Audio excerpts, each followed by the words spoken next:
According to Professor David Myers at the University of Michigan, who's been studying happiness longer than anybody else in history, from the 1950s to today, while we have tripled our wealth and skyrocketed our education, skyrocketed our longevity, our happiness has stayed flat. And if you zoom in on the data, guess what? Professor Gene Twenge at San Diego State University says that our anxiety rates are higher than ever before today. You've probably heard that stat before. If you've got teenage kids, college kids, you know that 1 in 3 college students has clinical anxiety. What about depression? The National Institute of Mental Health said that 13% of us had a depressive symptom before the pandemic began, and today it's 43%. 200 or 300 of us in this room, right, can identify with having a depressive symptom. Surgeon General Vivek Murthy says that loneliness is the next big epidemic facing this country, and our suicide rates are now higher than ever before, 18 per 100,000. To put that in perspective, our murder rate is 6 per 100,000. It's never been lower if you spread it over history, meaning that we are 3 times more dangerous to ourselves than anybody else is to us. So we're looking for happiness. We're Googling for it. We want to be happy more than anything else. We're not doing too well today. Why?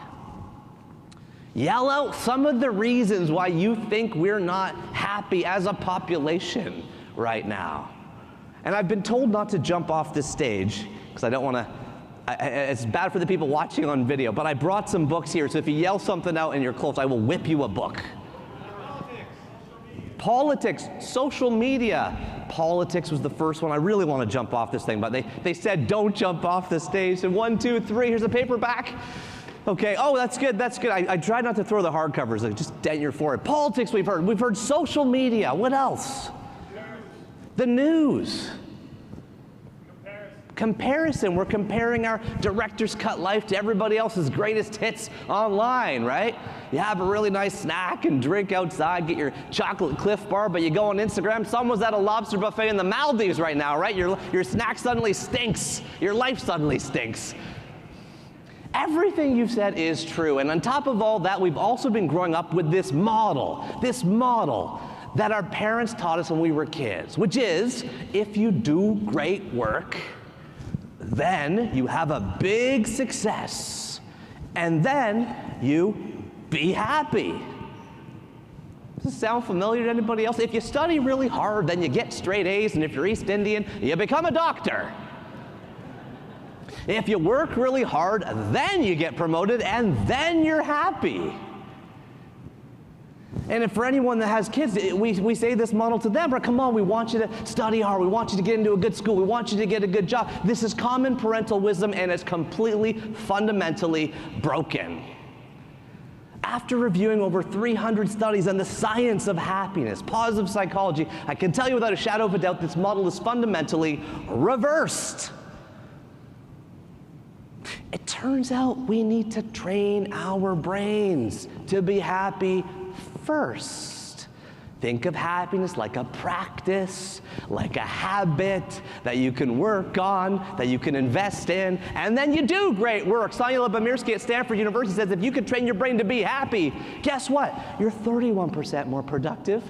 You have 37% higher sales. You are 300% more creative than your peers. And then what happens? The big success is at the end.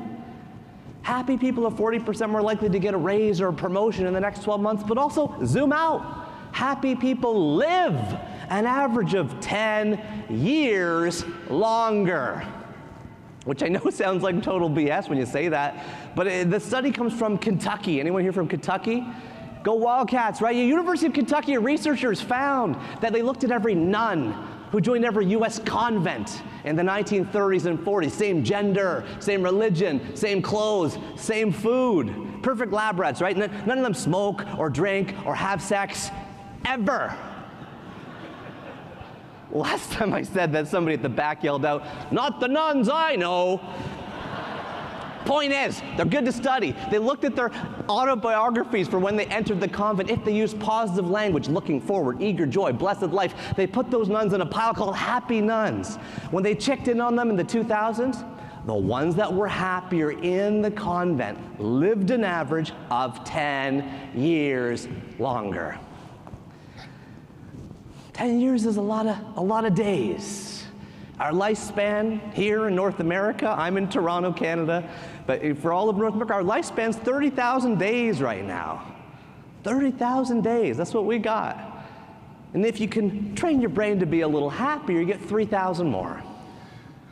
3,000 more sunsets, bowls of ice cream, kissing your kids goodnight.